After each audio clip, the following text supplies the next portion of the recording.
రూపాయి గోంగూరెట్టు. ఏమిటి రూపాయికి ఒక్కటేనా? ఒకటి కాకపోతే రెండు వస్తాయా? కూర, గోంగూర, బచ్చల కూర, కొత్తిమీర, కరేపాకు, ఎండ్రాయిలు, పచ్చి రొయ్యలు, బొమ్మిడాయలు, పీతలు, పిత్త పెరిగలు, బచ్చల కూర, కొత్తిమీర, కరేపాకు. గంపెట్టి గంప. నా పేరు సుబ్బులు, మా ఇంటి పేరు మంచం కోళ్ళు. సీనికులు వస్తున్నాయి కూతంత సయ్యండి.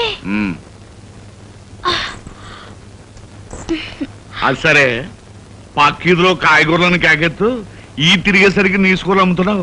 రెండు కలిపి అమ్మటం పాపం కదా. పాపం ఏంటి పాపం? ఎవరికి అది కావాలంటే అది కొనుక్కుంటారు. పైన వెజిటేరియన్, కింద నాన్ వెజిటేరియన్. మాటర్స్ కి మీకు రొయ్యలు గోంగూర వండుకోవాలనుకోండి, దానికొకడికి దీనికొకడికి పరిగెడతారేటి? వెజిటేరియన్ నాన్ వెజిటేరియన్ నా కాడే ఉన్నాయి. మంది అసలు సూపర్ బజారు. సరే గాని ఓ పాల గోంగూరెట్టు. పావలాకి తెచ్చావేంటి? ఇలాగైతే నీ వ్యాపారం దెబ్బైపోద్ది. ఏం దెబ్బైపోదు. అయినా అందరికీ అలా ఎడతానే ఏటి? కొందరు సూత్తే ఎట్ట బుద్ధి అవుద్ది, కొందరు సూత్తే మొత్త బుద్ధి అవుద్ది. తవన్నీ తమ మొక్కరు విందండి. తమ ఎట్రాసన పొగరు చూస్తా ఉంటే ఎట్ట బుద్ధి అయింది.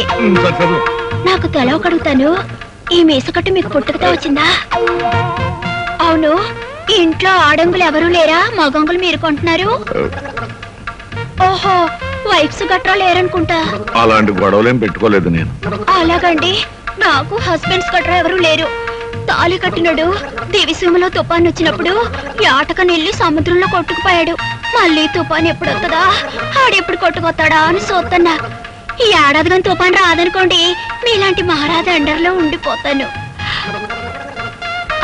కొత్త కొత్త ఎత్తండి.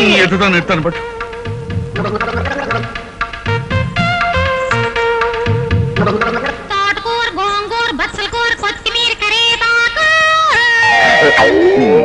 ఎండ్రాయిలు, పచ్చి రొయ్యలు, బొమ్మిడాయలు, పీతలు, పిత్త పెరిగలు,